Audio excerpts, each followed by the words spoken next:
Hello guys, welcome back to dream chemistry classes. Please subscribe this channel. देखिए, आज के इस वीडियो लेक्चर में हम बात करेंगे क्लास 10 साइंस की जो इम्पोर्टेंट क्वेश्चन है मॉडल पेपर 5 के। तो देखो यहाँ पे जो सेक्शन ए है उसके अंदर मल्टीपल चॉइस क्वेश्चन है, जिसमें फर्स्ट है respiration is a reaction of exothermic. अब ये रेस्पिरेशन एक्जोथर्मिक क्यों है? क्योंकि देखिए, रेस्पिरेशन होता है कि रेस्पिरेशन के अंदर जो भी ऑक्सीजन ली जाती है उससे फूड का क्या होता है, ऑक्सीडेशन होता है और उससे एनर्जी रिलीज होती है। तो ये क्या हो जाएगी, एक्जोथर्मिक रिएक्शन हो जाएगी। Next, the crystalline allotrope of carbon is diamond, graphite and fullerene. तो क्या हो जाएगा, ऑल ऑफ द अबव। ये तीनों के तीनों क्या है, क्रिस्टलाइन एलोट्रोप हैं कार्बन की। नेक्स्ट है question number 3, what are the main characteristic of carbon that make it versatile element on earth. यानी कार्बन के कौन से गुणों की वजह से कार्बन को वर्सेटाइल एलिमेंट बोला जाता है। तो देखिए, वर्सेटाइल का मतलब होता है कि किसी के साथ में बॉन्ड बनाकर ये कंपाउंड बना सकता है। तो एक तो फर्स्ट जो इसका करेक्टरिस्टिक है वो क्वाड्रिवेलेंट है, यानी कार्बन की वैलेंसी कितनी होती है, 4 होती है। कार्बन की वैलेंसी कितनी होती है, 4 होती है। सेकेंड है कैटिनेशन, यानी किसी भी एलिमेंट के साथ में या किसी भी कंपाउंड में देख लीजिए कि जो कार्बन है वो आराम से क्या कर सकता है, एडजस्ट कर सकता है, एटम के साथ में मिल करके लंबी चेन बना सकता है। तो वो क्या है, कैटिनेशन है। तो ये दोनों प्रॉपर्टीज़ की वजह से कार्बन की नेचर क्या होती है, वर्सेटाइल नेचर होती है। नेक्स्ट है, रीमा टुक 5 ml of lead nitrate solution in a beaker and add approximately 4 ml of potassium iodine solution to it. What would be the observer? तो क्या होगा, yellow precipitate was formed. Next है, how many molecule of water of crystalline are there in washing soda sodium carbonate.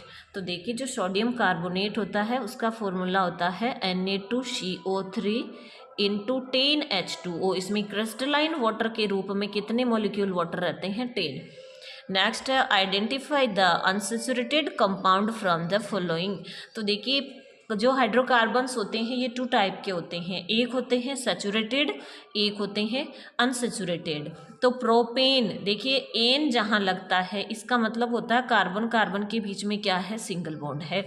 N लगता है that means carbon carbon के बीच में double bond है। आइन लगता है दैट मीन्स कार्बन कार्बन के बीच में ट्रिपल बॉन्ड है। यहाँ पर भी क्या हुआ, एन लग रहा है यानी कार्बन कार्बन के बीच में सिंगल बॉन्ड है। तो देखो, जिनके बीच में कार्बन कार्बन के बीच में डबल बॉन्ड या ट्रिपल बॉन्ड है तो वो क्या हो जाएंगे, अनसेचुरेटेड कंपाउंड हो जाएंगे। तो इनमें 2 और 3 जिस ऑप्शन में है वो अपना आंसर हो जाएगा। नेक्स्ट आता है, the prostate gland is related to male reproductive system. Next question, responsible for the posture and balance of the body, cerebellum. Next question number 9, what is called emergency hormone. तो जो adrenaline होता है उसे emergency hormone कहा जाता है। क्यों? क्योंकि देखिए, जब भी हम डरे हुए रहते हैं, स्ट्रेस में होते हैं, तो उस सिचुएशन में ये जो एड्रेनलिन हार्मोन है वो ही हमें क्या करता है, प्रिपेयर करता है उससे फाइट करने के लिए। नेक्स्ट क्वेश्चन है, the pistil of a flower contain. तो पिस्टिल जो होता है वो फ्लोर के अंदर होता है फीमेल रिप्रोडक्टिव पार्ट। पिस्टिल क्या होता है, फीमेल रिप्रोडक्टिव पार्ट होता है प्लांट के अंदर, जो कि किससे बना हुआ होता है, उसमें स्टिग्मा भी होती है, स्टाइल भी होती है, ओवरी भी होती है। तो ऑल ऑफ द अबव हो जाएगा। How many pairs of contrasting character of peace did Mendel study in his experiment on heredity. तो कितने जो पेयर हैं, 7 पेयर्स करेक्टर्स को यूज किया था मेंडल ने। On average what percentage of the amount of organic matter available at each trophic level reaches the next trophic level. तो 10% हो जाएगा। एक लेवल से दूसरे लेवल तक पहुंचने में 10% का क्या होता है, यूज होता है, या कह सकते हैं 10% एनर्जी ट्रांसफर होती है नेक्स्ट लेवल में। Next question, light enter from air into a glass plate of refractive index 1.50. What is the speed of light in glass? The speed of light in a vacuum is 3 into 10 to the power 8 metre पर second. तो ये आ जाता है 2 into 10 to the power 8 metre पर second. आएगा कैसे? 3 के अंदर इसके अंदर इसको डिवाइड कर देंगे. नेक्स्ट है the nearest point of the human I is 25 semi. Which of the following term does not represent electric power. इनमें से कौन सी जो इलेक्ट्रिक पावर को शो नहीं कर रही है? तो ये देखिए, जो इलेक्ट्रिक पावर होती है उसका मेन फॉर्मूला होता है P is equal to V I. अब हम जानते हैं V इज इक्वल टू क्या होता है? IR होता है. तो P और I की V की जगह हम IR लिखेंगे, तो ये IR और ये I, तो I स्क्वायर R हो जाएगा. ठीक है ना. फिर हम ये भी जानते हैं कि V is equal to IR होता है, तो R इज इक्वल टू क्या हो जाएगा? V अपॉन I हो जाएगा. R is equal to V upon I, या कह सकते हैं यहाँ से I इज इक्वल टू क्या हो जाएगा? V square upon R. I is equal to V square upon R. और हम यहाँ पे इसको लिख सकते हैं P इज इक्वल टू, और I स्क्वायर की जगह V square upon R square, और एक ये R हो जाएगा. इस R से R कैंसिल और V स्क्वायर अपॉन R हो जाएगा. तो ये टर्म क्या है? यहाँ पे करेक्ट नहीं है, तो ये आंसर हो जाएगा. Next question. A current of 1 ampere is drawn by A filament of an electric bulb. Number of through a cross section of the filament in 16 second would be roughly 1020. How is the direction of the magnetic field generated around an electric current carrying straight conductor determine? तो Fleming right hand thumb rule से. 4 situation are given below. 4 situation यहाँ पे देखिए. First है an infinitely long wire carrying current, a rectangular loop carrying current, a solenoid of finite length carrying current, a circular loop carrying current. तो इसमें क्या हो जाएगा? ओनली ये वाला ऑप्शन होगा, सोलेनोइड वाला. ठीक है. फिर आते हैं, देखिए, फिल इन द ब्लैंक्स वाले क्वेश्चन. तो फर्स्ट है यहाँ पे the process of combine hydrogen and oxygen to form a water is a combination reaction. यानी जहाँ पे जो 2 रिएक्टेंट जुड़ करके एक प्रोडक्ट बनाते हैं. जैसे देखिए यहाँ पे क्या हो रहा है? हाइड्रोजन प्लस ऑक्सीजन गिव्स, यानी H2 प्लस ऑक्सीजन, और ये बन जाता है H2O. तो ये 2 रिएक्टेंट मिलकर के एक प्रोडक्ट बना रही हैं, तो ये कॉम्बिनेशन रिएक्शन का एग्जांपल है. 4Fe solid plus 3O2 gas is equal to 2Fe2O3 हो जाएगा. फिर देखिए the circulatory and respiratory system work together to provide oxygen to the body. The main cause of global warming is an increase in green house gases in the atmosphere. जब green house gases हो जाती हैं, जब वो बढ़ती हैं, तो global warming की कंडीशन आ जाती है. नेक्स्ट है the energy release by burning 1 kilogram of coal is 30 into 10 to the power 6 joule approximately. A device that produces electricity using chemical reaction is called a battery. Next है, देखिए, very short answer type question. Explain substitution reaction with an example. तो substitution reaction, one atom is in a molecule is replaced by another atom. यानी किसी भी molecule के अंदर एक atom का रिप्लेस किसी अनदर एटम से हो जाता है. जैसे देखिए क्लोरिनेशन ऑफ मीथेन, CH4 को हम क्या करेंगे? ये किसका है? मेथेन होता है। जब इसका क्लोरीनेशन होता है तो देखिए एक हाइड्रोजन के स्थान पे क्या आ जाता है, Cl आ जाता है, तो ये हो जाता है CH3Cl प्लस HCl। तो ये किसका एग्जाम्पल है, सब्सटीट्यूशन रिएक्शन का। Explain rancidity with an example. तो रेंसिडिटी क्या होती है, rancidity refers to the spoilage of food containing fat and oils due to oxidation. यानी वो फूड जिनके अंदर फैट एंड ऑयल ज़्यादा होते हैं वो ऑक्सीडेशन की वजह से स्पॉइल हो जाते हैं और उसका जो टेस्ट है और स्मेल है दोनों चेंज हो जाते हैं, तो वो रैंसिड हो जाते हैं, विकृत गंधित हो जाते हैं। और इससे बचने के लिए क्या करते हैं, उनके अंदर एंटीऑक्सीडेंट जैसे कि नाइट्रोजन मिला दिया जाता है। जैसे जो अपन पैकेट होते हैं चिप्स वगैरह के वो ख़राब हो जाते हैं और जो पैक्ड होते हैं वो ख़राब नहीं होते, क्यों, क्योंकि उनके अंदर एंटीऑक्सीडेंट नाइट्रोजन होती है। वो created and defined the pH scale। तो the pH scale was introduced by Sorensen in 1909 में। In electrolytic refining, insoluble impurities get deposited on the anode surface. What is it called? तो जो electrolytic refining होती है उसके अंदर impure metal का लेते हैं एनोड और प्योर मेटल का कैथोड लेते हैं, जिसमें जो इम्प्योरिटीज होती हैं वो एनोड की तरफ क्या हो जाती हैं, डिपॉजिट हो जाती हैं, जिन्हें एनोड पंख या एनोड मड कहा जाता है। नेक्स्ट है what is the reason for muscle cramp due to an sudden activity. Sudden activity के अंदर मसल जो क्रैम्प है वो क्यों आ जाते हैं, क्योंकि एनारोबिक रेस्पिरेशन की वजह से उनमें जो लैक्टिक एसिड है वो एक्युमुलेट हो जाता है, लैक्टिक एसिड का जमाव हो जाता है, इस वजह से मसल्स क्रैम्प होते हैं। Name the largest cell in the human body, nerve cell या neuron. Write any 4 tips for prevent pregnancy. तो फर्स्ट है use contraceptive method like condom and oral pills. Second है use intrauterine devices and third है practice safe sexual behaviour and fourth है by surgical method like tubectomy and vasectomy. Write the law of independent assortment. What will be the genotype and phenotype in the F2 generation? तो ये genotype और phenotype आप लिख सकते हैं, ठीक है। नेक्स्ट क्वेश्चन, इफ द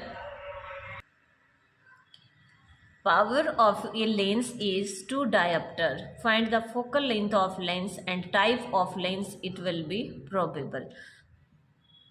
तो देखिए F इज इक्वल टू होता 100/P, तो 100/-2 लिख दिया, देखिए -2 लिखा हुआ है और ये हो जाएगा -50 सेमी। और टाइप अगर पूछें तो देखिए it is a concave lens because of negative sign, negative sign की वजह से ये क्या हो जाएगा, कॉन्केव लेंस हो जाएगा। The part of the human I which is used in I donation, तो कॉर्निया का क्या किया जाता है, डोनेशन किया जाता है। If a cross-section area of a conductor wire is half, then what will be the resistance? तो देखिए रेजिस्टेंस के लिए हम जानते हैं रेजिस्टेंस इज इनवर्सली प्रोपोर्शनल होता है 1/A क्रॉस सेक्शन एरिया के। जब एरिया को डबल किया जाएगा तो A/2, 2 ऊपर चला जाएगा तो R प्रोपोर्शनल इक्वल टू हो जाएगा 2/A, तो रेजिस्टेंस क्या हो जाएगा, डबल हो जाएगा उस सिचुएशन में। नेक्स्ट है what is a ground wire, why is necessary to earth electrical applications with a metal casing। तो देखिए ये क्या होता है, ग्राउंड वायर या अर्थिंग जिसे बोला जाता है, ये एक सेफ्टी वायर है connected to the earth to prevent electric shock. It provide a low resistance path for leakage current, protecting users us from shocks. Next है देखिए सेक्शन बी, जहाँ पे शॉर्ट आंसर टाइप क्वेश्चन है। First है इसमें 4th number question, what does one mean by exothermic and endothermic reaction. तो देखिए exothermic reaction क्या होती हैं, जिनमें एनर्जी रिलीज होती है, एंडोथर्मिक वो होती हैं जिनमें एनर्जी एब्जॉर्ब होती है। और इनके एग्जाम्पल भी आप ध्यान में रख सकते हैं। C+O2 gives CO2 plus heat, N2 plus 3S2 gives 2NS3 plus heat। ये क्या हो जाएंगी, दोनों एक्सोथर्मिक हो जाएंगी। और एंडोथर्मिक का एग्जाम्पल हो जाएगा देखिए carbon plus sulphide is equal to CS2, यानी इन रिएक्शंस को होने के लिए हमें एनर्जी देनी पड़ती है। नेक्स्ट है under what soil condition do you think a farmer would treat the soil of his field with quick lime calcium oxide. Calcium oxide का फॉर्मूला होता है CaO and slaked lime calcium hydroxide CaOH का whole twice and calcium carbonate का formula होता है CaCO3। तो देखिए ऐसा कब करेगा किसान, if the soil is acidic in nature, जब उस सॉइल क्या होगी एसिडिक नेचर की होगी, तब वो उसको किससे ट्रीट करेगा, quick lime, slaked lime and chalk से करेगा। नेक्स्ट आता है what is metallurgy, what do you understand by गैग। तो मेटलर्जी क्या है, the process of extracting metal from the ore, यानी और से मेटल को सेपरेट करना या एक्सट्रैक्ट करना क्या है, मेटलर्जी है। और गैंग क्या होती है, impurities such as sand and clay present in ore के अंदर जो इम्प्योरिटीज होती हैं सैंड एंड क्ले जैसी, उनको बोला जाता है gangue. Next question number 7, the organelle act as site of photosynthesis. Photosynthesis के लिए जो ऑर्गेनेल काम करता है वो है क्लोरोप्लास्ट। और क्लोरोप्लास्ट क्या होता है, डबल मेंबर से कवर रहता है और देखिए उसके अंदर क्लोरोफिल रहता है। और ये क्लोरोप्लास्ट मेनली ग्रीन प्लांट्स में होता है, या कह सकते हैं प्लांट के ग्रीन पार्ट्स में या ग्रीन टिश्यूज में होता है, जैसे कि लीफ में। Next question number 8, name the plant hormone responsible for the following function. First है ग्रोथ ऑफ द स्टेम, तो ग्रोथ ऑफ द स्टेम के लिए ऑक्सिन या gibberellin, promote cell division cytokinin hormone and wilting of leaves के abscisic acid and inhibits growth में abscisic acid. ये ध्यान में रखना है, इंपॉर्टेंट है। देखिए इसे इनहिबिटरी हार्मोन भी बोला जाता है। नेक्स्ट है if a woman is using copper T will it help in protecting her from sexually transmitted disease. तो देखिए कॉपर टी क्या है, इसकी वजह से जो सेक्सुअल ट्रांसमिटेड डिजीज होती हैं उनसे देखिए वुमन को नहीं बचाया जा सकता है, ठीक है ना। तो ये हो जाएगा यहाँ पे no. The chromosome number of sexually reproducing parent and their offspring is same. Justify the statement. Each species has a fixed chromosome number. Gametes have half of the numbers of chromosome. When they fuse, the original number of is restored. At the time of fertilization, male and female germ cell are fused to form a zygote.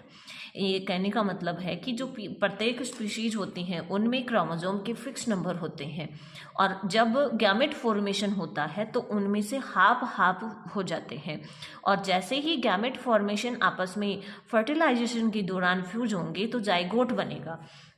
Therefore, the chromosome number of sexually reproducing parent and their offspring is the same. Next है देखिए अपना question, if the a concave lens of focal length 15 cm forms an image 10 cm from the lens. How far is the object placed from the lens? Draw the ray diagram. तो यहाँ पे f is equal to -15 सेमी, image distance v is equal to -10 सेमी and object distance u is equal to हमें find out करना है। देखिए आप ये सोच रहे होंगे कि ये यहाँ पे माइनस क्यों लिख रहे हैं, क्योंकि जो कॉनकेव लेंस होता है, अगर लेंस कॉनकेव है तो ये वैल्यू किस में हो जाएंगी, focal length and image distance की नेगेटिव में हो जाएंगी। ये फॉर्मूला यूज करेंगे 1/v is equal -1/u is equal to 1/f। Value put करेंगे तो u इज इक्वल टू आ जाता है अपना -30 नहीं 6 सेमी आएगा। कितना सेमी आ जाएगा, 6 सेमी आ जाएगा। फिर देखिए ये यहाँ पे इसका रे डायग्राम है। नेक्स्ट है question number 12, how are we able to see nearby and also distant object clearly. By God gifted normal human eye, जो नॉर्मल ह्यूमन आई होती है उससे हम पास की और दूर की दोनों ही वस्तुओं को आराम से देख सकते हैं। और ऐसा क्यों होता है, क्योंकि आंखों के अंदर जो सीलियरी मसल्स होती हैं उनकी वजह से फोकल लेंथ उनकी चेंज होती रहती है। Why don't two magnetic field lines intersect each other. तो देखिए जो मैग्नेटिक फील्ड लाइंस होती हैं वो एक दूसरे को काटती नहीं है। क्यों? क्योंकि अगर दो मैग्नेटिक फील्ड लाइंस एक दूसरे को इंटरसेक्ट करती हैं तो इंटरसेक्शन के पॉइंट पे मैग्नेटिक फील्ड की टू डायरेक्शन हो जाती हैं, जो कि पॉसिबल नहीं है। इस तरह से मैग्नेटिक फील्ड लाइंस एक दूसरे को नहीं काटती हैं। तो इस मॉडल पेपर की भी अपन ने जो शॉर्ट वाले क्वेश्चन हैं वो सारे कंप्लीट कर लिए हैं। मिलते हैं नेक्स्ट वीडियो में नेक्स्ट इंपॉर्टेंट क्वेश्चंस के साथ। Thank you.